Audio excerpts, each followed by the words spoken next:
Bowman live. The South African minister is being investigated for his historical racial slurs that he has posted on social media. Gayton McKenzie has been given a deadline to apologize and to undergo sensitivity training and delete previously posted slurs. Tyrone Bowman live. According to The Guardian in the World News section, this guy, whom I'm about to show, he is the Sport, Arts, and Cultural Minister, Gayton McKenzie. He was given a deadline by the South African Human Rights Commission. Let's take a look at this one right here. Let's find out what's going on with them.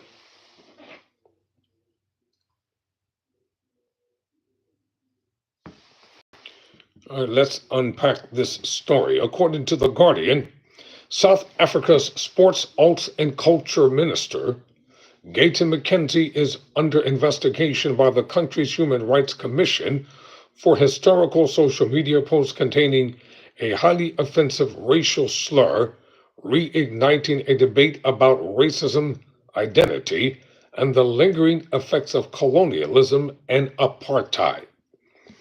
McKenzie, an anti-immigrant populist from the colored community, I want to talk about that in a moment, with a history of stirring up controversies, was given a Wednesday evening deadline by the South African Human Rights Commission, known as,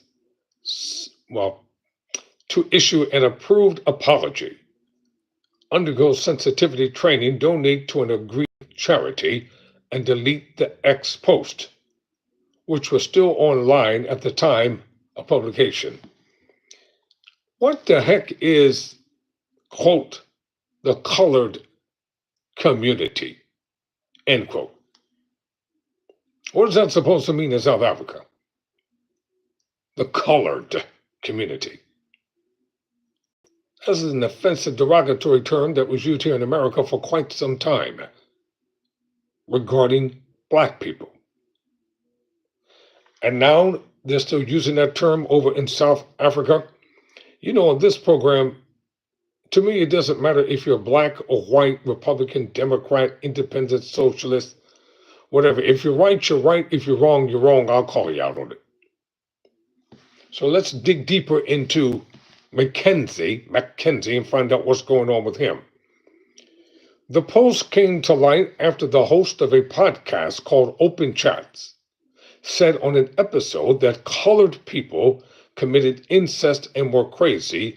The podcast segment was later removed. McKenzie's Patriotic Alliance Party, which got 2% of the vote in 2024 national election and draws, its support mainly from colored people filed complaints with the police and the South African Human Rights Commission. McKenzie told the national broadcaster there should be no place to hide for racists, quote, close quote. I'm still stuck on the word colored. What the heck is a colored community in South Africa? See, that's the problem right there. I'm going to deal with McKenzie in a minute, but that's the problem.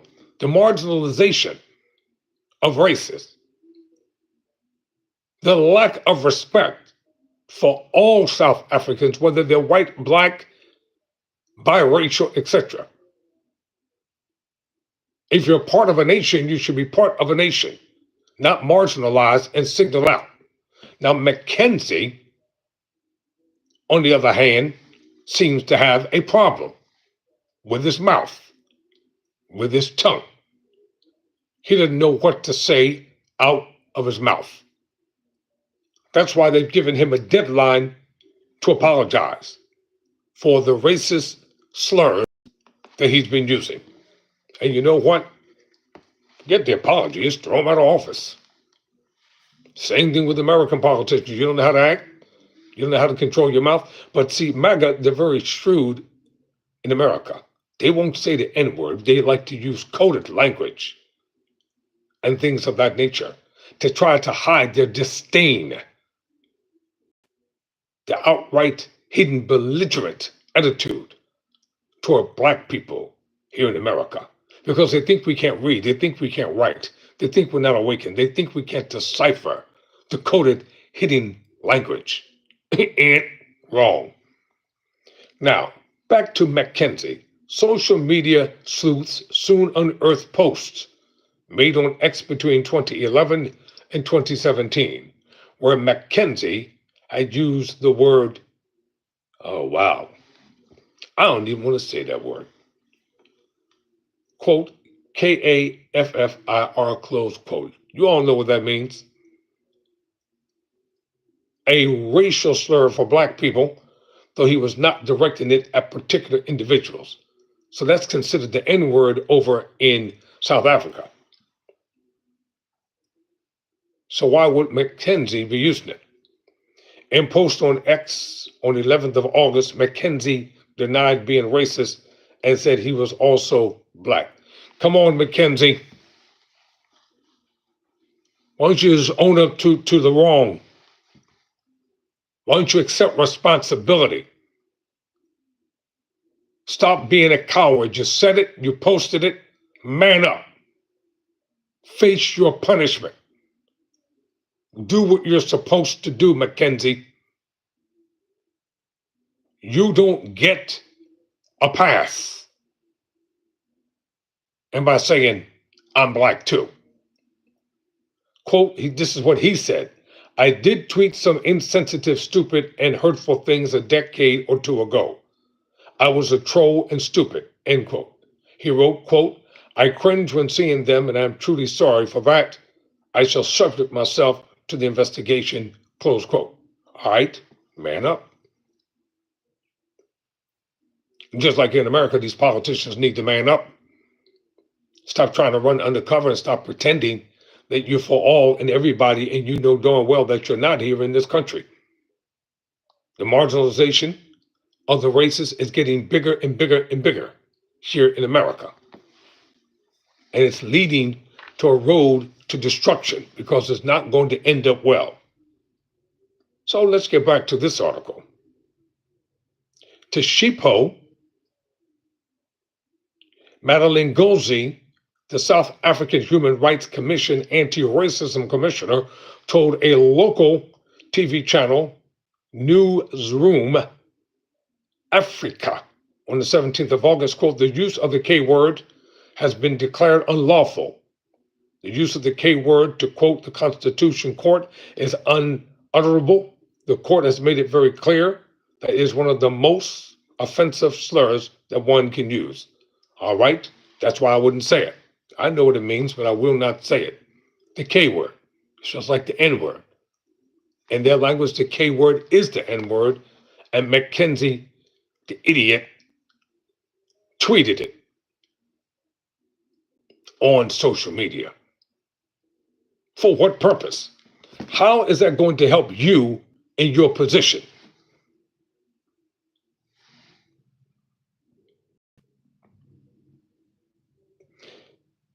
Mackenzie said of the post still being online, the harm is ongoing, the harm continues, and the alleged offenses are still there, quote, close quote. The white minority apartheid regime, which took power in 1948, forcibly separated South Africans into native, colored, Indian, and white categories. What the hell? Who gave them the right, the power, and the authority to classify Native Africans in their own native land and call them colored, Indian, and white? It lumped together mixed race people. How did mixed race people become raced? How did they become mixed? From miscegenation. Who was doing the miscegenizing? Who was tiptoeing in the middle of the night into the bedrooms of those beautiful black African women? Certainly wasn't black men. And then you get mad because you have a biracial child? You're the one who fathered the child, you idiot. And then you want to deny it. Just like in the days of slavery here in America, the mulatto children, the biracial children, all over the plantation. Because the master of the house went creeping at night into the cabins of the slaves and impregnated the young girls. I don't care if you don't like it. I don't care if you get upset. It's a historical, precedented fact. They did it. And then you want to enact laws against miscegenation. Well, it's too late for that. Because you got light-skinned people all over the world and they didn't get there by themselves. Let's get back to this. So they separated them into three categories in South Africa: native, colored, Indian, and white categories. It lumped together mixed race people, descendants of Southeast Asian enslaved people. Southeast Asian? So they had slaves over in Asia? Black people were enslaved? Coetian, indigenous communities, other black Africans and Europeans as colored gave them slightly better benefits from their black counterparts. And this is the reason why we have a problem in the world today, and especially here in America. Today's official data is still collected in four racial categories: Black, African, colored, Indian / Asian, and white. Colored people were 8.2% of the population in the 2022 census. The tension that the apartheid divide and rule, quote, close quote, strategy fostered are still evident. Of course, it's evident. In a post-apartheid era in South Africa, and I'm going to bring you a powerful video. Some of you will like it, some of you won't like it. It is what it is. I'm going to bring you a very, very powerful video of the suffrage of white Afrikaners in South Africa. Yes, I'm going to bring it.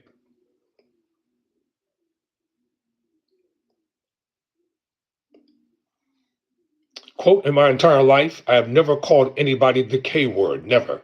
We are the victims. This is a political campaign, Mackenzie said in a Facebook live video on the 10th of August.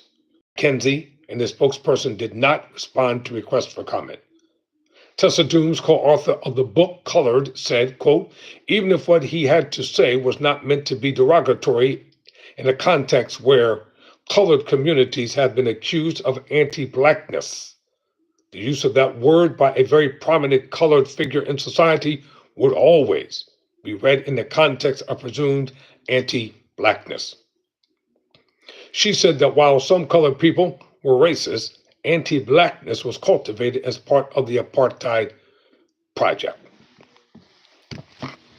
All right, y'all. No doubt South Africa still has some problems. Even with the election of the late Nelson Mandela as the first black president of South Africa, it still didn't solve the race problem because I've read many books as to how it came about. It was an act of compromise. Mandela lived too long. They wanted him to die while he was on Robben's Island, but it didn't happen. South Africa was on the verge of a national civil war, and it was going to happen. Those Africans were going to tear South Africa to pieces. And in an attempt to subdue and to contain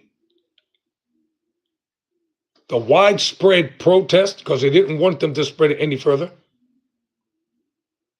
the late Minnie Mandela is the one who kept her husband's name alive and led the fight and the crusade against apartheid in South Africa.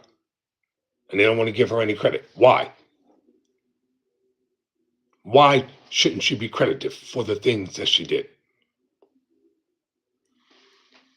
So Mandela's release from prison was an act of compromise. You either release him, make him president, or South Africa would be no more.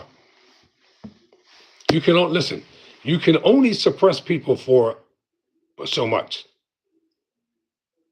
until they get tired. So, in closing, the enduring tensions are owing in large part to many communities still living in the separate areas forced on them by apartheid, said Jamil Khan, who researches colored identities at the Johannesburg Institute for Advanced Study. Khan said, what this shows us really is that South Africans don't really know each other. No, they don't. Here in America, down in Missouri, and I've got to bring that video, it's all whites only town. Now, if we had an all blacks only town here in America, all hell would be breaking loose. You'd have the National Guard, the Air Force, the Marines, the entire military down there to shut that town down. But down in Missouri, it's okay to have an architecturally designed white town with his own government, diametrically opposed to everything that America stands for. Some that people hate to hear the truth. It's not going to stop me from reporting it. Hard things have to be said. People need to learn to come to the meeting of the minds and sit down in the civil manner of discourse and get the problems in America solved. Because when the Democrats come back into power, and they will come back into power one day, they're going to undo everything that Trump has done. And by the way, when the Supreme Court reconvenes, you'll mark my word on this, the LGBTQ plus community is going to be on the chopping block. They're going to rule decisively against them. And all hell is going to break loose. Black people don't have their own towns, you idiot. There's nowhere in America where there is a black town. It does not exist. It never has existed. Never. No, I don't approve of an all whites only town here in America. I don't care what kind of way y'all want to live. Live among yourselves, populate among yourselves, leave us alone as a people. If you don't like us, we don't like you. If you don't want to be bothered with us, we don't want to be bothered with you. It's just that simple. We don't have to get along. We never have to speak to each other. You don't want to live next to me, I don't want to live next to you. You don't want me in your neighborhood, I don't want you in mine. How about that? It's just that simple. Stay away from our beautiful black women.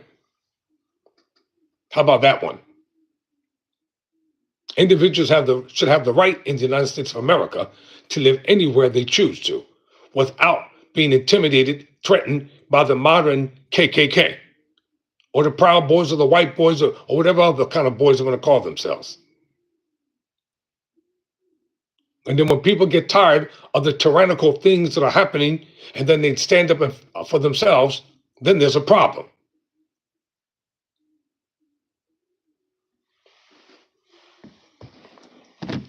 Every group of individuals has a right to live among themselves in peace and harmony. I don't care about the whites only town down in Missouri, because I ain't never going there to begin with. Don't want to, have no desire. The question is, how is that affecting other individuals who happen to live down in that nexus part of the world? It's time to get it together, whether folk like it or not.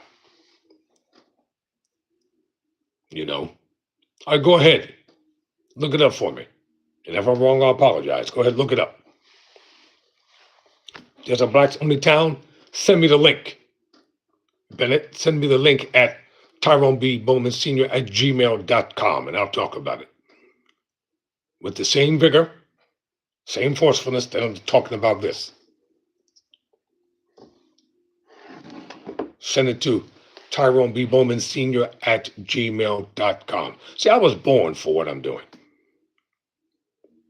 I come from a long line of civil activists and politicians and people in their own right. I wasn't afraid of anything, anyone, anybody. Black people, get your money up. Get your money up, quote, close quote, become economically independent and financially solvent.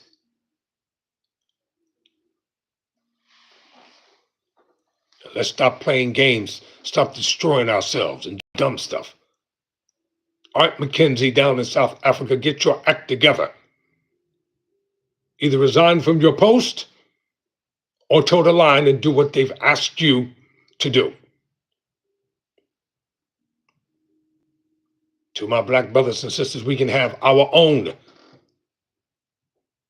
We don't have to beg anybody for anything. We just simply have to utilize what we have in total unity and make it work for productivity. We have everything that we need in our culture to be uplifted as a people. You know, the press is only going to marginalize things and show you one perspective of us in the news. So don't expect them to say do anything, but they're not going to show the other group. And if they do, they say, well, that's an isolated incident. No, white people are just as thieverish and murderous as any other people upon the face of the earth. It's not just black people. They commit the same type of heinous crimes. I was in prison. I know what I'm talking about. I saw just as many white folk in prison for all kinds of stuff as black people were. And to tell you the truth, the COs treated the white folk worse than they treated the black folk because they're wondering, how did you end up here in this place? All right, Mackenzie, I waited long enough for you. You say, give you a minute, I give you a minute. 19 black families. Okay, then send me the link. I told you to send me the link. Send it to me at Tyrone B. Bowman Sr. at gmail.com. Told you I'm fair to everybody. Send me the link to my Gmail and I'll talk about it. You got it? Did you get the Gmail? It's Tyrone B. Bowman Sr. at gmail.com. Send it to me. All right, y'all, got to get ready for the next video. Got a lot of work to do here. I'm also in the studio at the same time. Never surrender. Never quit.